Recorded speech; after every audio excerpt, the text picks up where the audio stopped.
The palace kitchen smelled of cold grease and extinguished candles. Lena moved through the dark the way water moves through stone, not forcing, just finding. She knew every surface by feel. The third shelf where the scraped plates sat before morning collection.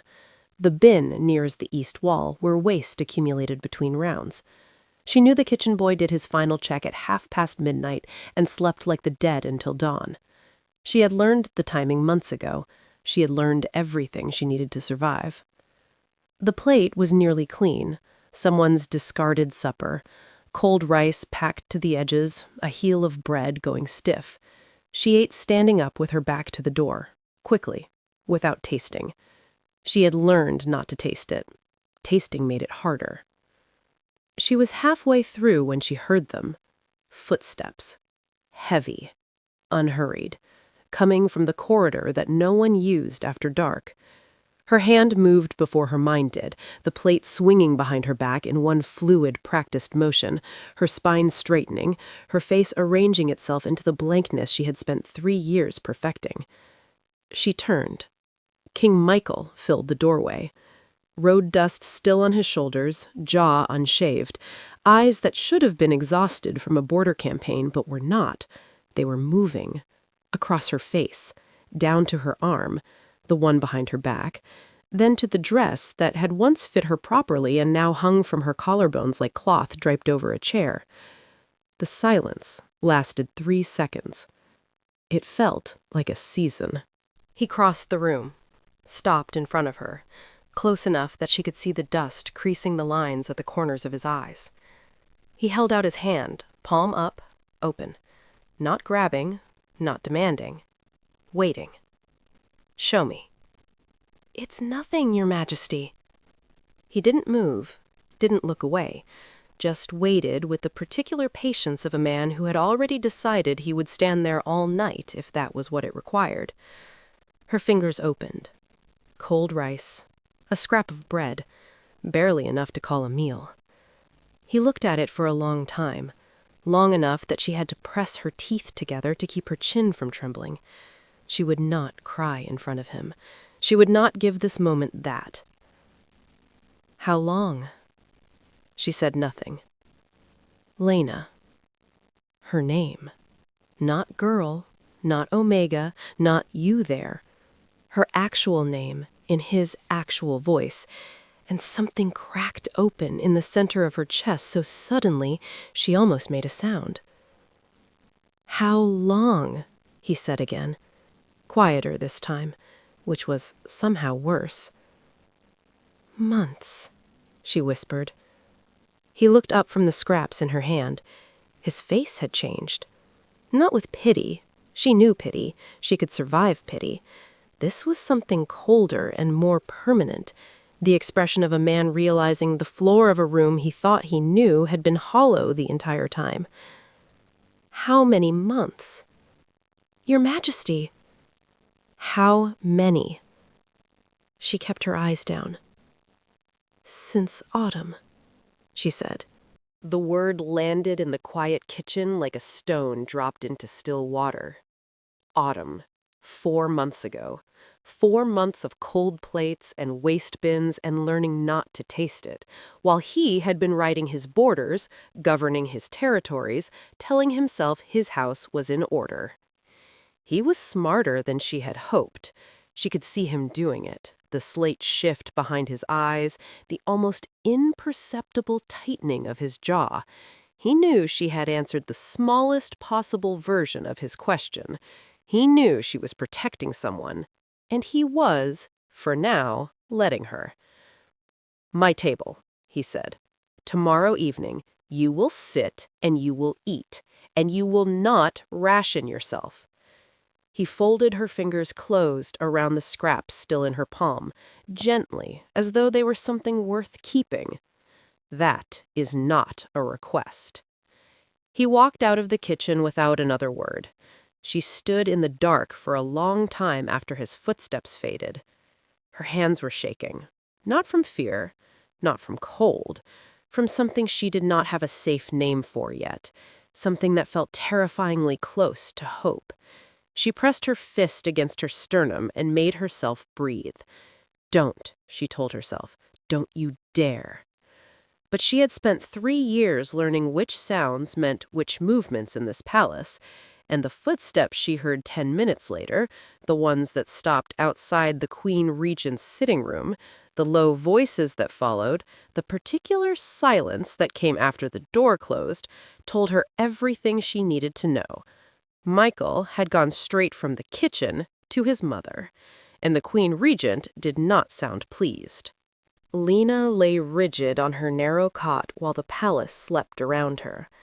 She stared at the ceiling and ran through it methodically, the way she ran through everything. Exits first, then costs, then what could be survived and what could not.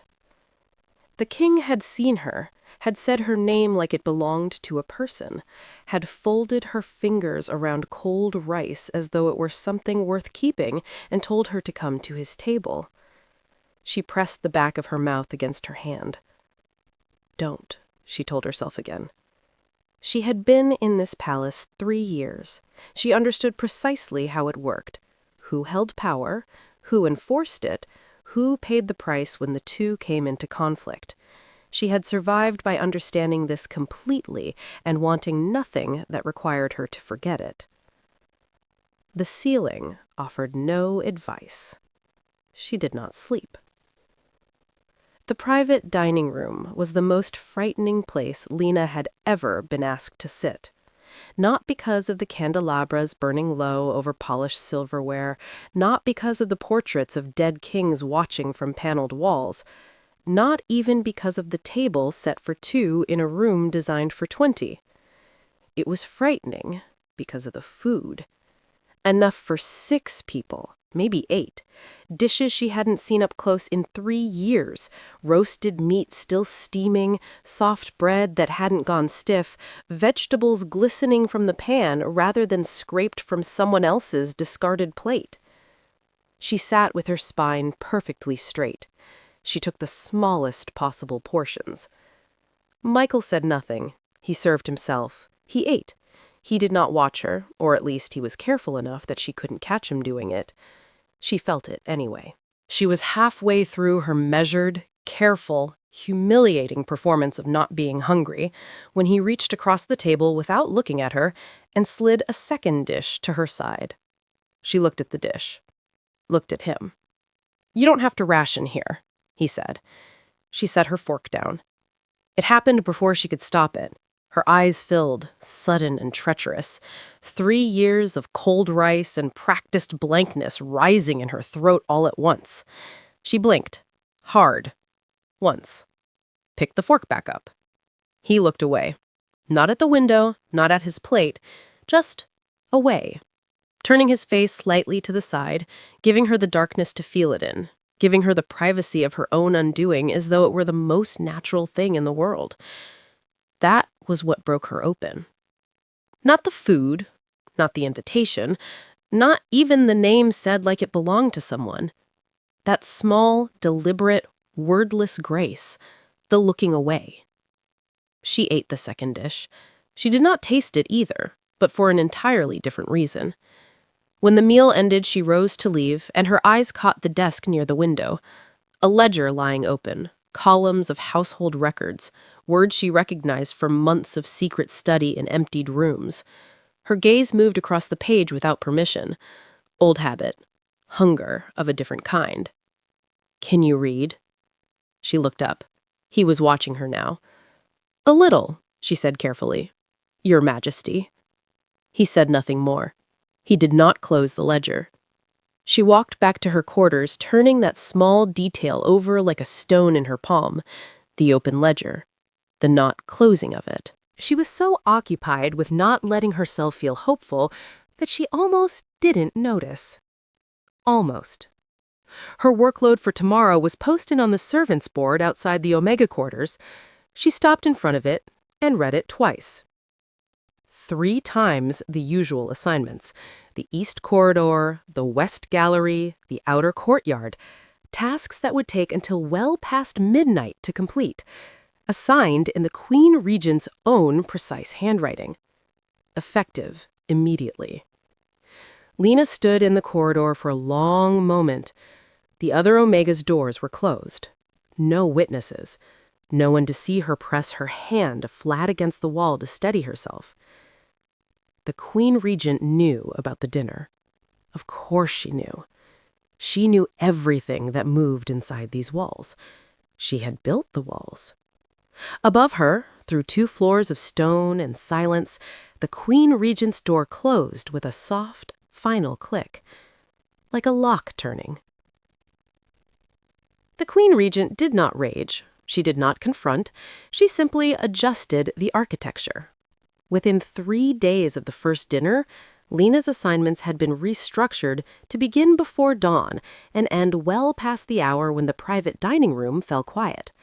The heaviest tasks appeared without explanation: flagstone corridors that required kneeling, window galleries that required ladders, linen loads calculated to the precise edge of what one person could carry without stopping. The other Omegas stopped meeting her eyes in corridors. Not from cruelty, from survival. They recognized what she had become: a target, and targets were contagious. She reported to every assignment. She completed every task. She showed up to Michael's table each evening with her back straight and her face composed, and she did not tell him any of it. Because something else was happening at that table. Something she hadn't anticipated. They were talking. Not about duties or schedules or the careful transactional exchanges of rank, actually talking. He told her about the Borner campaign, not the military strategy, but the people. A village elder who'd brought him river water in a clay cup like he was any traveler on any road. The way the mountains looked at dawn when fog sat low and everything smelled like pine and cold air and distance. She told him about the palace from the ground up. The way light moved through the east corridor at mid-morning, the loose stone on the 3rd step of the servants' stair that everyone who worked here knew to skip. He laughed, actually laughed, low and slightly surprised, like a man remembering he was capable of it. She discovered his loneliness was structural, built into the architecture of his position. He had been managed and handled for so long that honest conversation had become genuinely foreign. She was the honest conversation. That realization was the most dangerous thing that had happened to her yet. More dangerous than the tripled workload, more dangerous than the cold shoulders and corridors, more dangerous than the knowledge that the Queen Regent was watching every move she made and adjusting her instruments accordingly. Because she could survive cruelty. She had been surviving it for 3 years. What she didn't know how to survive was this: evenings that ended too quickly, conversations she replayed walking back to her quarters, the specific warmth of being in a room with someone who listened like she was worth listening to. She had no practiced blankness for this. She had no system. And on the 7th evening, when Michael set down his glass and looked at her with the particular directness she had come to recognize as meaning he had already decided to say something difficult, she was not ready. "Something has changed this week," he said. "You're more tired. What aren't you telling me?" The question sat between them like an open door. Lena looked at him. She took in his expression, the quality of his attention, the way he actually waited for answers instead of filling the space himself. She thought about his mother, about the 5 years he had spent building a kingdom while she ran his household, about what it would cost him, politically, personally, dynastically, to discover that the woman who raised him had been deliberately starving his servants. She thought about what it would cost her if she stayed silent. She chose wrong. Completely.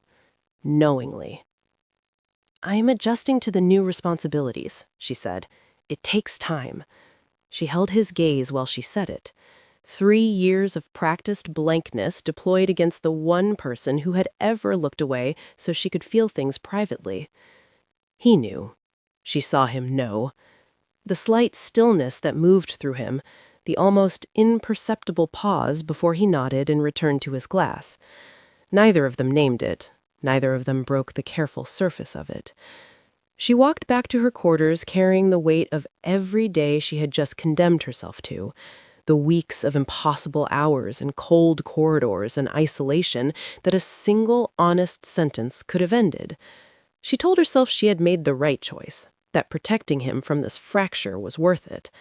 She almost believed it, until the linens. The bundle had been deliberately assembled too heady.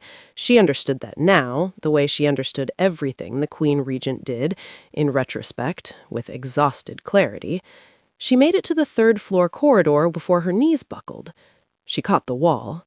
The linens didn't. She was crouched on the stone floor, visions swimming, when she heard footsteps. She braced, but no voice came. No summons, no report filed with the household board.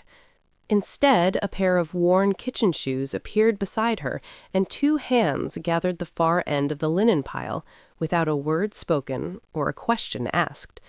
Lena looked up.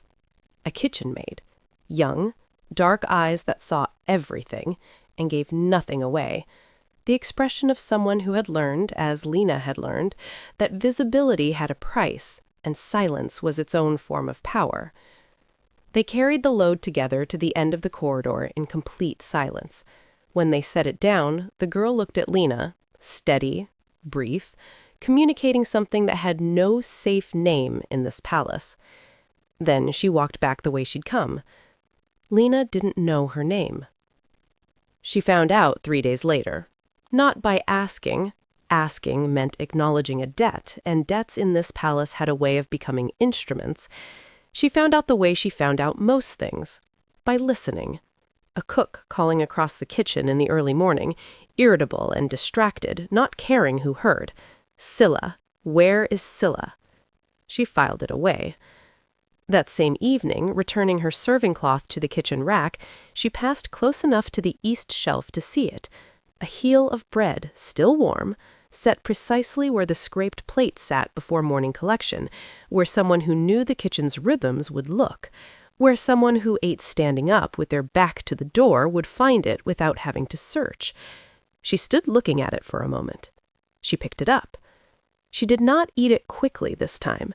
She stood at the shelf and ate it slowly, grain by grain, crust by crust, and when she finished, she set the plate back and looked at the empty space and felt something she was not ready to name settle quietly in her chest. Generosity had a weight she had forgotten. She found Scylla the next morning in the kitchen corridor before dawn. Not by accident. She had timed it, had stood in the doorway of her quarters and counted the sounds of the waking palace until she heard the specific footfall she had memorized without meaning to. She stepped into the corridor. Scylla stopped. They looked at each other in the dim pre-dawn light, two people fluent in the same language of stillness and assessment, reading each other the way you read a room before you decide whether it's safe to enter. "The bread," Lena said. Scylla said nothing, waited. Why? It was the most honest question she had asked anyone in 3 years. Stripped of management, stripped of calculation, just the bare, bewildered fact of it. She had not done anything to earn that bread. She had not asked for it. She had not even been kind, particularly, in the corridor. She had simply been someone whose knees had given out. Scylla considered her for a long moment. "Because you needed it," she said, and because no one was watching. She walked past Lena toward the kitchen fires. Lena stood in the corridor for a long time after. Because no one was watching. Not calculation, not leverage, not the careful economy of favors that governed every exchange she had learned to navigate in this palace. Just because. She pressed her hand flat against the wall. She breathed. She did not cry, but it was a near thing. The next morning, there was bread again, and the morning after. They never spoke about it directly. There was an unspoken agreement that naming it would make it transactional, and making it transactional would ruin exactly what it was. Instead, they developed a vocabulary of small things, a nod in a corridor, the particular way Scylla moved to the far end of a room when a senior servant was watching Lena too closely, drawing attention sideways without appearing to. The way Lena began leaving the east shelf slightly tidier than she found it, just enough to be noticed, just enough to be understood. It was the first friendship Lena had permitted herself in 3 years. She did not call it that. Not yet. But she stopped timing the kitchen boy's rounds with quite so much precision. She stopped calculating the exact moment she needed to disappear. She started, very slowly, taking up the precise amount of space she actually occupied. No more still, but no less either. It was a beginning. She did not tell herself it was a beginning, but it was. He stopped waiting on a Tuesday. Lena didn't know this. She was in the east corridor at dawn, on her knees with a scrubbing brush, when Michael sat down with Cade and Owen in his private study and asked them to pull the household ledgers. All of them. Every allocation record for the past 6 months. She didn't know it took them 4 hours. She didn't know what Cade's face did when he found the entries. She didn't know that Owen, who had survived 3 border wars and never once been seen to flinch, stood very still for a very long time before he spoke. The entries were coded, clean, documented in the Queen Regent's precise handwriting across 7 weeks of records. Adjusted allocations for elevated risk personnel, applied exclusively to Omegas assigned to the King's personal wing, beginning 4 days after Lena's reassignment. This was not negligence. This was not oversight or institutional failure or the kind of cruelty that happens when no one is paying attention. This was a filing system. Michael sat with the ledger open in front of him and did not speak for a long time.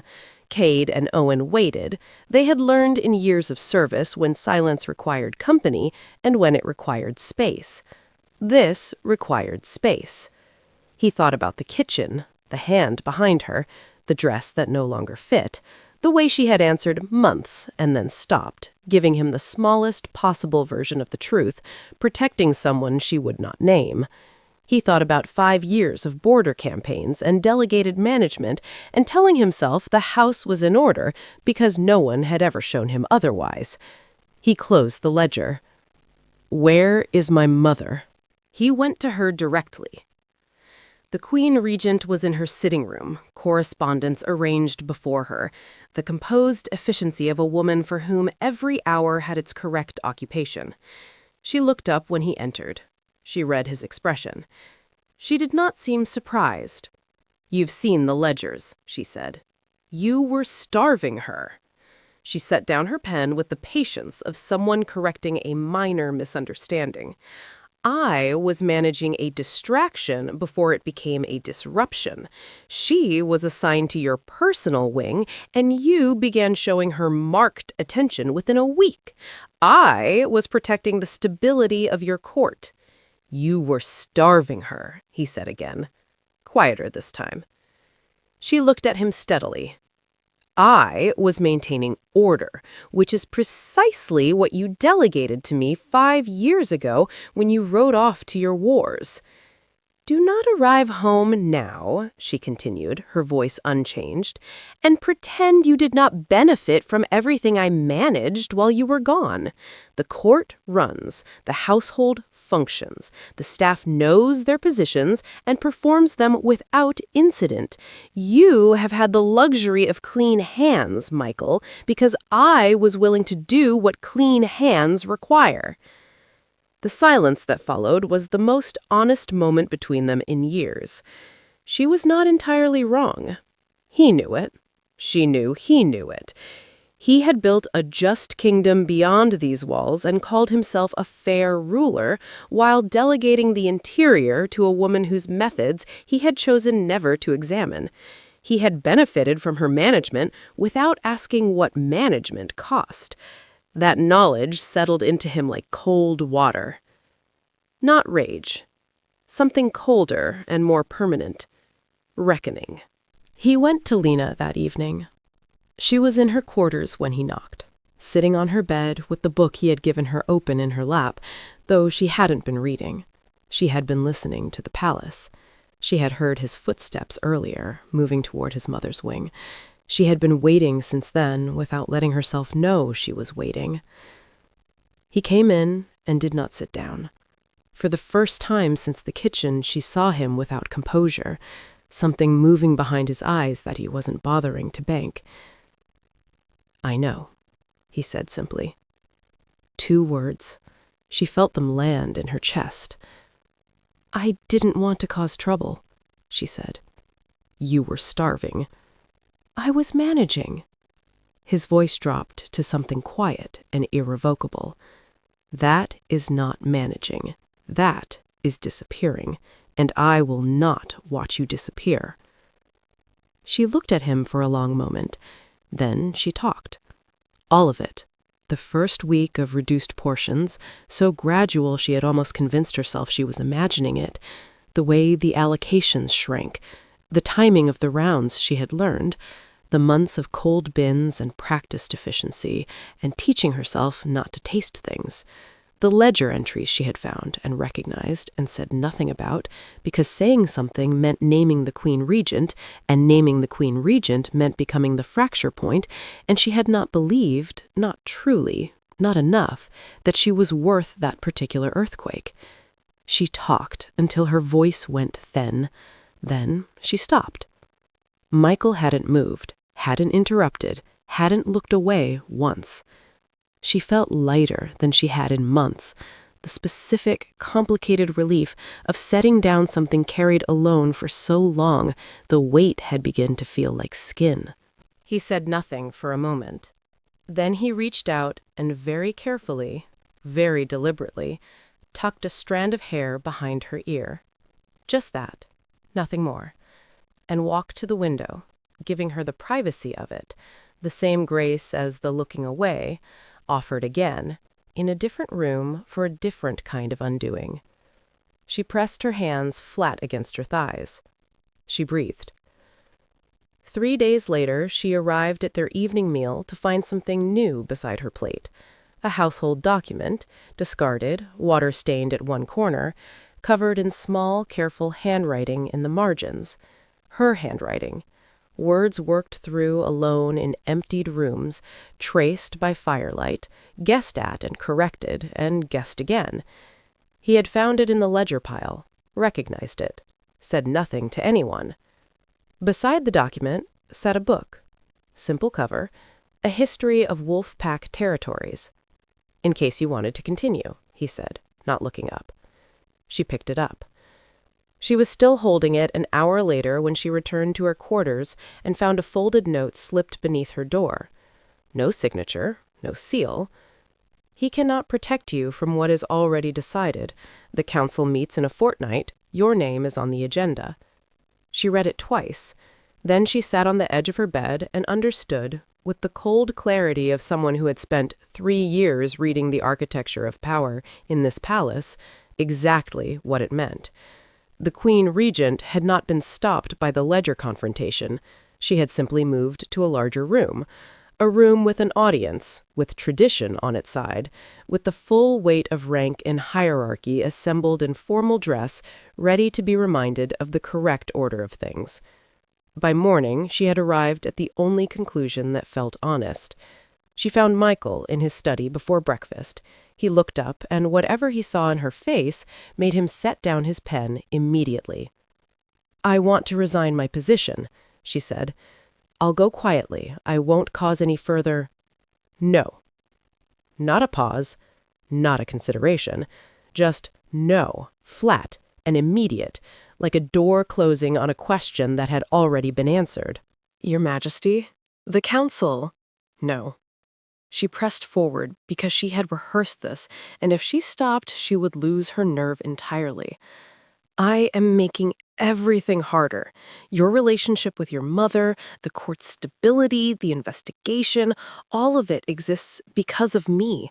And I am not—" Her voice fractured slightly.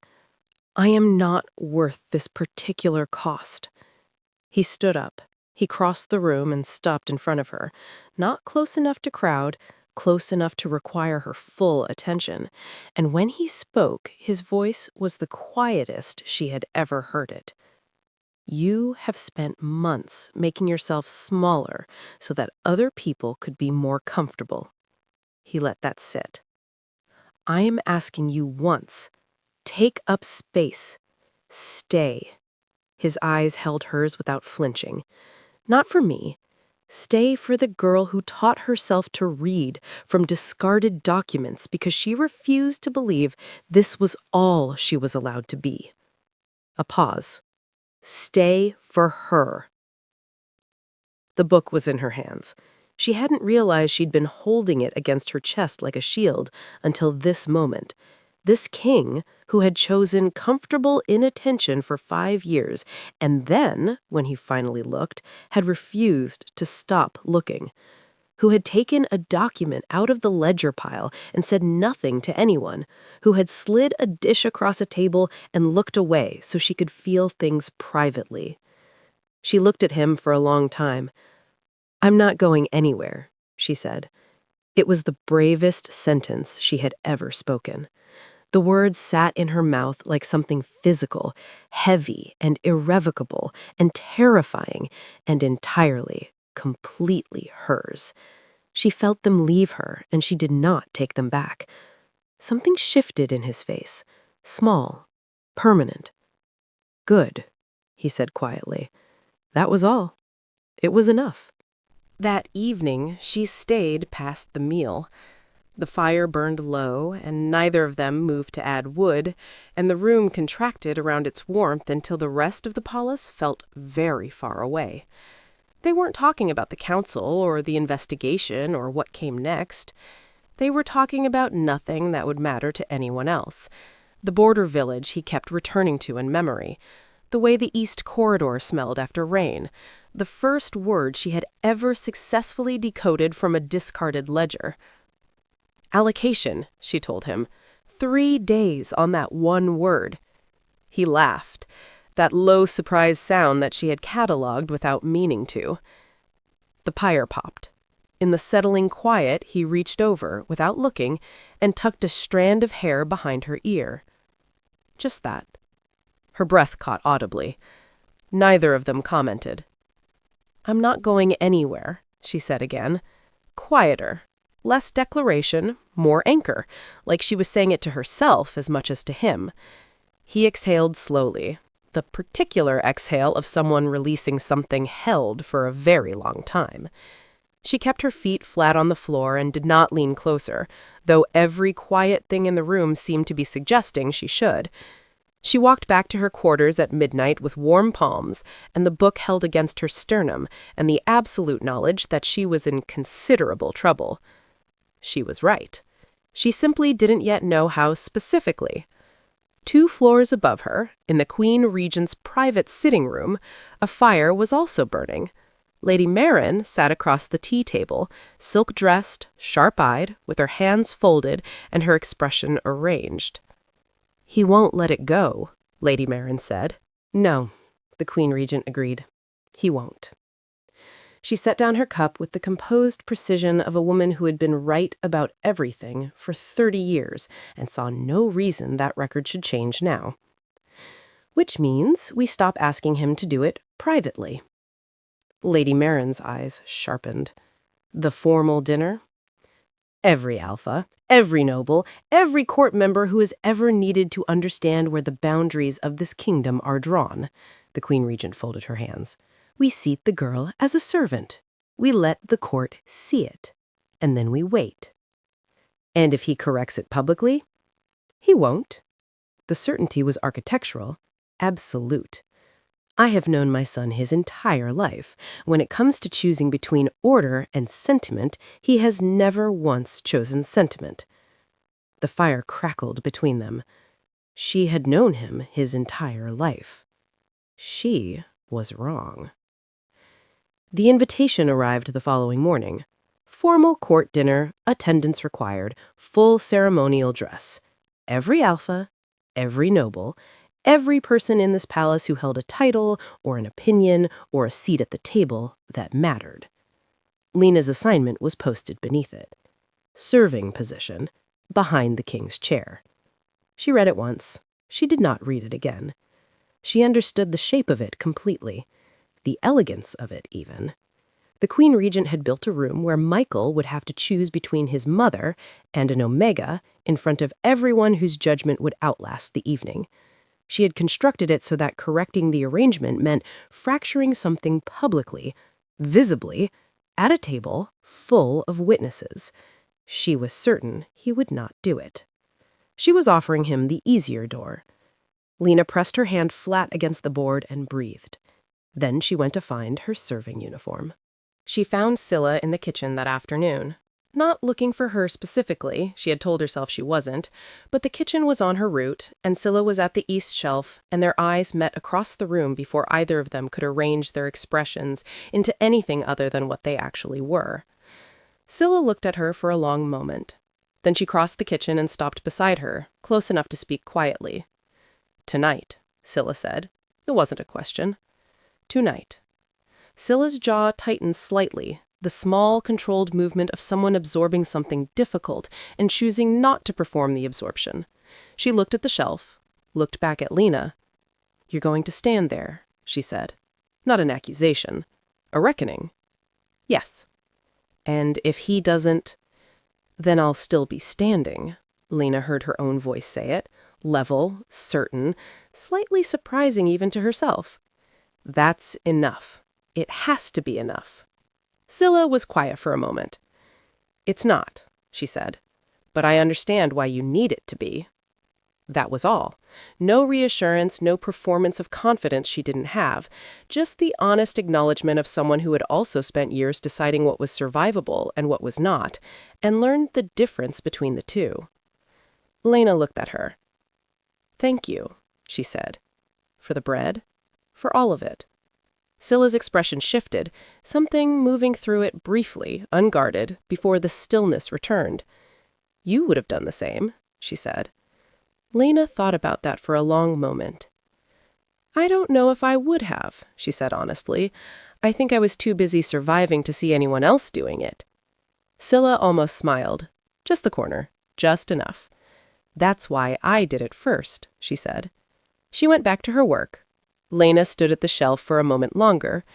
Then she went to find her serving uniform. The great dining hall had been transformed. Not decorated, arranged. There was a difference, and Lena had been in this palace long enough to recognize it. Decorations were for celebration. This configuration was tactical. Every seat placed with the precision of a woman who understood that proximity to power communicated allegiance, and allegiance, tonight, needed to be legible from every angle of the room. Lena took her position behind the king's chair. Michael arrived and sat without turning around. But she saw it, the slight change in his shoulders the moment he registered her position, the particular stillness of a man taking in a situation and mapping its full dimensions before he moved. He picked up his glass. He looked at his mother at the far end of the table. He was waiting. She understood that completely. He was learning the full shape of what had been built before he dismantled it. "Let everyone present see an omega who has mistaken a king's attention for a king's regard." She let it settle before she continued. "There is no malice in what I say. There is only clarity. Rank is not sentiment. Hierarchy is not cruelty. It is the architecture that holds every one of us safely in place. When we allow exceptions born of feeling rather than fitness, we do not elevate the exceptional, we destabilize the structure that protects everyone beneath it." She spoke for 2 more minutes, unhurried, precise, every word aimed at the court with Lena as the demonstration, the object lesson, the cautionary illustration of what happened when kings confused kindness with judgment. She never raised her voice. She never looked cruel. She looked like someone who had been right about everything her entire life and saw no particular reason tonight should be different. When she finished, the room was absolutely silent. Every face turned to Lena. She stood with her chin up and her hands at her sides, both of them, visible, empty, holding nothing behind her back. She had made the decision before she walked into this room. She would not look at Michael. She would not place the weight of this moment on his shoulders or make him responsible for what happened next. She would stand here. She would not break. And when it was over, she would still be standing, and that would have to be enough. She fixed her eyes on the middle distance, and she held. 1 second. The silence had texture. She could feel it pressing against her sternum like something physical. 2. Somewhere to her left, a noble shifted in his chair. No one spoke. 3. She was right never to hope. She had always been right never to hope. 4. Her hands were completely still. She had made them still through the specific act of will she had been practicing for 3 years, the same will that kept her face blank and her chin up and her breathing even when everything in her wanted to do something else entirely. She would not look at him. She would not. The sound of a chair. Not dramatic, not sudden or theatrical or designed for an audience. The slow, deliberate sound of a man pushing back from a table because he has somewhere more important to be. She did not look. She could not look. Michael stood. She knew it from the change in the room's quality, the collective intake of breath, the absolute cessation of movement, 30 people recalibrating in real time. She heard him set down his glass. She heard his footsteps crossing stone. Unhurried. Deliberate.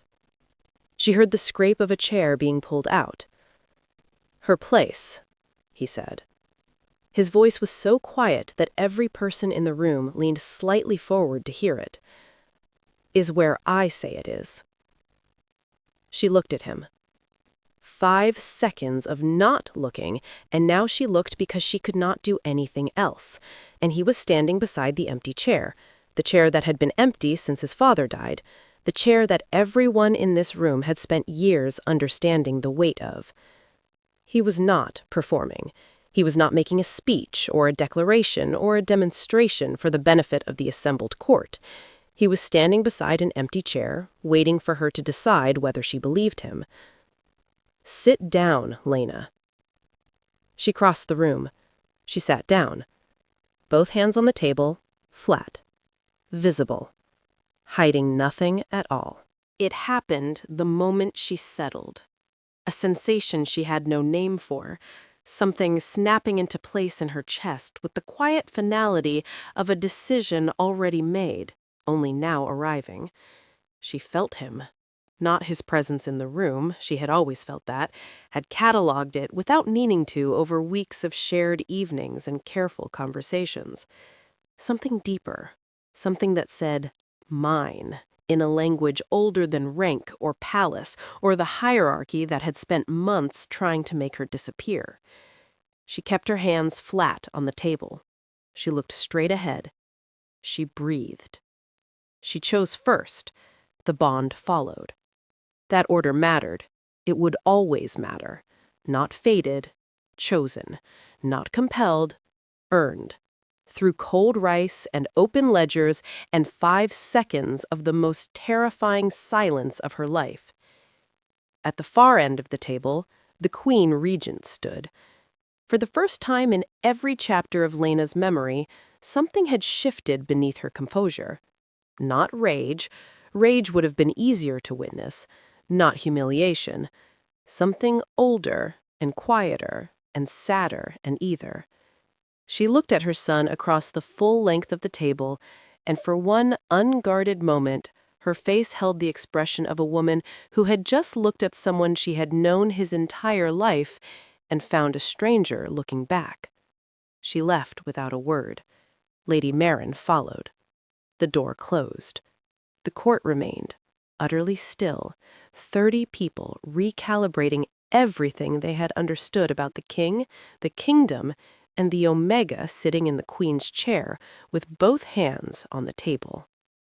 In the back of the room, behind the serving line, a kitchen maid stood very still.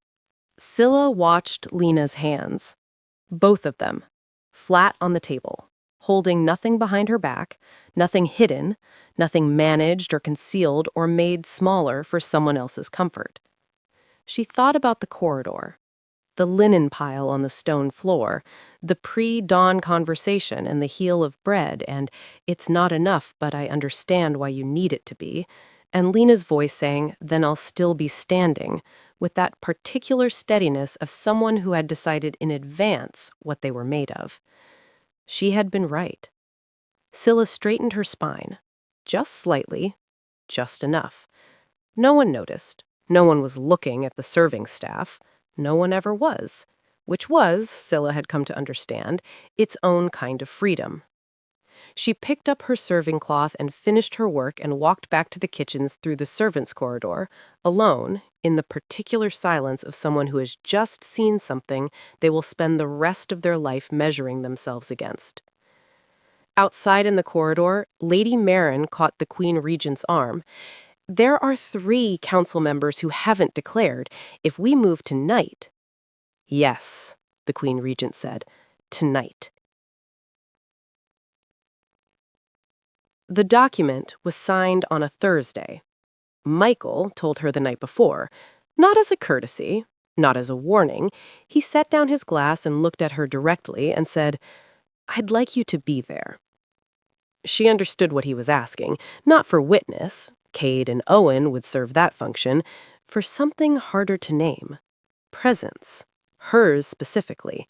The particular weight of someone the decision was about being in the room where it was made. She almost said no. The reflex was immediate and familiar, the one that calculated cost before desire, that asked, "What will this require of me?" before, "What do I actually want?" 3 years of it, carved into the muscle. "All right," she said instead. He nodded once, picked up his glass.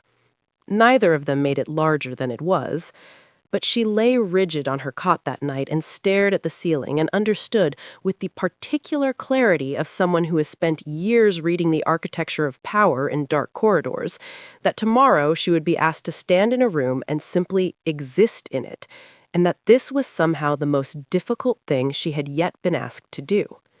The Queen Regent arrived at the study already knowing. Lena understood this the moment she walked in. The composure was identical to every other morning of her life, which meant it was deliberate, which meant she had prepared it. A woman surprised reaches for dignity. A woman who knew this was coming had been wearing it since she woke. She looked at Lena once. Not with hatred, not with the cold precision of the allocation ledgers or the architectural patience of tripled workloads and impossible linen loads. Something quieter than any of that. Something that looked almost like recognition. "You stayed," she said. It was not an accusation. It was not a compliment. It was the observation of a woman who had spent 30 years understanding how power moved through a household and had simply, finally, miscalculated the variable standing in front of her. Lena said nothing. Michael set the document on the desk. "Your household authority is transferred effective this morning. Your apartments remain yours. Your title remains yours." He paused. "That is more than—" "I know what it is," she said. She looked at him across the desk. Her son, the king, the man she had raised and managed and protected, and, in protecting, had made into something she no longer entirely recognized. Her expression did not change, but something behind it did. Some load-bearing thing, quietly shifting. She picked up the pen. She signed. She set the pen down with the same composed precision she had used for 30 years of correspondence and household records and allocation ledgers written in her own careful handwriting. Then she looked at Lena one more time. "You are more than I calculated," she said. Not an apology, not a concession, the closest thing to honesty she had offered in 30 years. She walked out. The door closed behind her with a soft, final click. The same sound Lena had heard through 2 floors of stone on the night this had all begun, when the world had felt like a lock turning shut. This time, it sounded like something else entirely. She was learning something harder than survival. She kept catching herself at dinner with half a portion on her plate when she wanted a full one, kept rising to leave 20 minutes before she actually needed to, kept stopping sentences in the middle and redirecting them into smaller, safer versions of what she had actually meant to say. 3 years of calibrated invisibility did not dissolve because a king had pulled a chair. The habits lived in her body. They had their own momentum. Michael noticed every time. He never made it heavy. He would simply pause, not looking up from whatever he was reading, and say quietly, "You're doing it again." "What?" "Rationing. Stop." She would try. It was harder than starving had been. Starving had rules she understood completely. This, being allowed, being seen, being given space she hadn't yet learned to fill, had no practiced blankness to hide behind. One evening, she caught herself mid-reach, her hand pulling back from the bread basket before she'd taken what she actually wanted. She stopped. She looked at her own hand, hovering in the space between wanting and taking. She thought about the girl who had spent 3 years learning not to taste things, who had perfected the efficiency of eating without hunger, wanting without reaching, being present without taking up space. She reached forward, she took the bread, she ate it slowly, tasting it completely, every grain of salt, every thread of warmth still in the crust. Michael didn't say anything. He didn't look up. But the corner of his mouth moved. Just slightly, just enough. She filed that away and did not say anything about it and reached for a second piece because she wanted one, because she was allowed, because this was her table too now, and the wanting of things had turned out against all her careful calculations to be survivable. Iris came on a Wednesday afternoon. She arrived without announcement, as Iris always did, as though her presence in any room was self-evidently appropriate and required no preliminary negotiation. She set a book on Lena's desk without ceremony, thick, annotated in 3 different hands across what appeared to be 3 generations of use, a history of Wolfpack law and precedent. Iris said with the directness of someone who had never once in her life offered a compliment she didn't mean. "You have a mind for precedent," she said, with the directness of someone who had never once in her life offered a compliment she didn't mean. "It would be wasteful not to develop it." Lena picked up the book, opened it to the first page. She read slowly. She tasted every word. The girl who had spent 3 years stealing language from discarded documents in emptied rooms, tracing letters by firelight, guessing at meanings from context, building vocabulary from the margins of other people's correspondence, finally had a library, a teacher, permission. She read the first page twice. She found Scylla on a Friday morning. Cutting through the kitchens before her first obligation, she stopped in the doorway because Scylla was in the corner near the east shelf, the same shelf where Lena had learned which bin held the least spoiled discards, where she had stood with her back to the door and eaten things she had taught herself not to taste. Scylla was there with 2 younger Omega servants and a discarded household ledger open across their laps. She was pointing at a word. One of the girls was sounding it out carefully, her lips moving. Scylla looked up when Lena entered. Not with guilt, not with apology, with the quiet steadiness of someone who had thought carefully about whether what they were doing was right, and concluded, without drama, that it was. "I thought," Scylla said, "that if you could, maybe we could." Lena sat down on the kitchen floor beside them. She looked at the words Scylla had been pointing to. "Allocation," she said. "That one took me 3 days." Scylla almost smiled. The same corner, the same small amount. Lena had learned to read it now, had learned, over months of corridor nods and pre-dawn silences and bread left warm on a shelf, that this was the full version of it, that this was Scylla undisguised. They sat together in the kitchen corner for 20 minutes while the palace woke up around them, guards changing posts, the first kitchen fires being lit, the distant sound of the household beginning its morning. Lena helped with 2 words she knew and one she had to reason through from its parts, and nobody made it significant or ceremonial or larger than it was. It simply was what it was. 3 women and a ledger in a kitchen at the beginning of something that had no official name yet, but was already, quietly, moving outward. 1 chair, 1 table, One person who sat down when staying down would have been easier. And now this, a corner, a ledger, two girls learning to sound out words before dawn. She was still thinking about it past midnight when she gave up on sleep and went to make herself something to eat. The kitchen was warm and low lit, and entirely hers. She moved through it without the old efficiency. No timing the kitchen boy's rounds, no listening for wrong footsteps, no calculating how quickly she could finish and disappear before someone caught her wanting something. She took what she wanted from the shelf. She put it on a proper plate. She made it the way she actually liked it, which was something she had only recently discovered she had preferences about, that wanting things a particular way was allowed, that the specific texture of what you desired was not an indulgence, but simply the ordinary fact of being a person who was alive and present and permitted to be both. She carried the plate to the counter. She was halfway through it when she heard the footsteps. Her shoulders tightened. One automatic, ancient second, the old reflex firing before she could stop it, her body remembering cold rice and waste bins, and the particular terror of being caught with something she wasn't supposed to want. Then they released. She knew those footsteps. She had cataloged them without meaning to over weeks of shared evenings and midnight conversations. The specific weight and cadence of a man who moved through his own palace, like someone who had somewhere to be but was in no particular hurry to get there. She turned around. Michael stood in the doorway in the dark, sleepless, still in his day clothes, collar undone the way it got when he'd been in his study too many hours. He was looking at her hands, both of them, on the counter, holding nothing behind her back.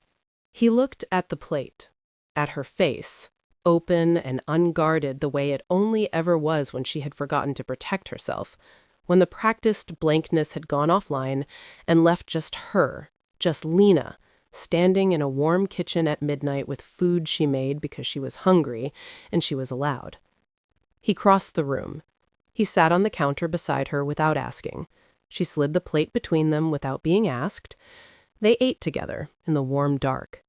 No court, no ceremony, no audience assembled to witness or judge or record for posterity, no performance required of either of them, no careful management of expression or portion size or the precise timing of when to leave.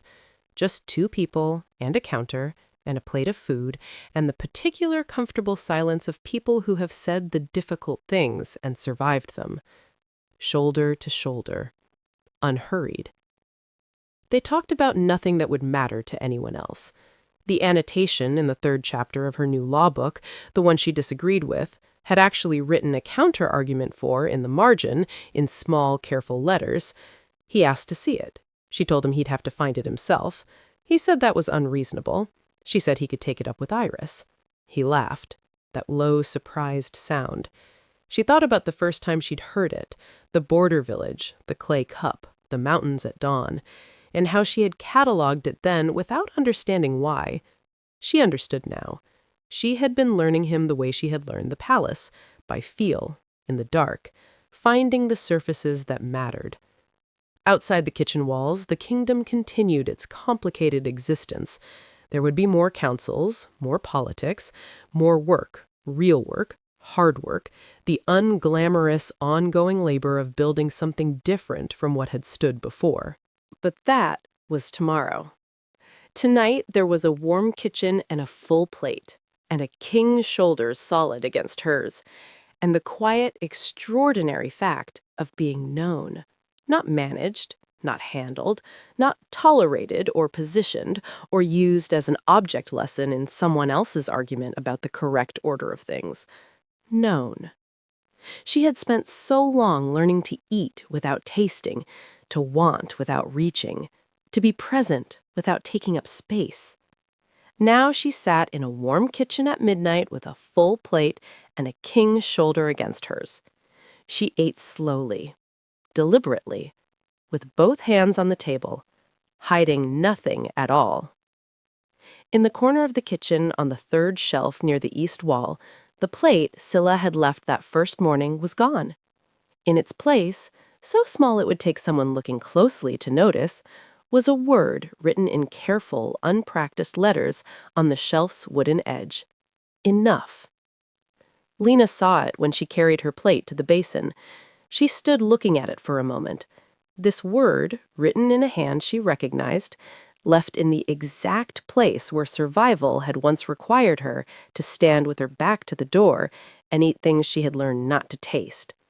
She thought about a pre-dawn corridor and a question asked without armor. Why? And an answer that had no calculation in it. Because you needed it. Because no one was watching. She traced the letters once with her fingertip. Then she washed her plate. She set it on the shelf where it belonged, and she walked back to her room through the warm, dark palace with both hands at her sides, holding nothing, hiding nothing. Finally, irrevocably, enough.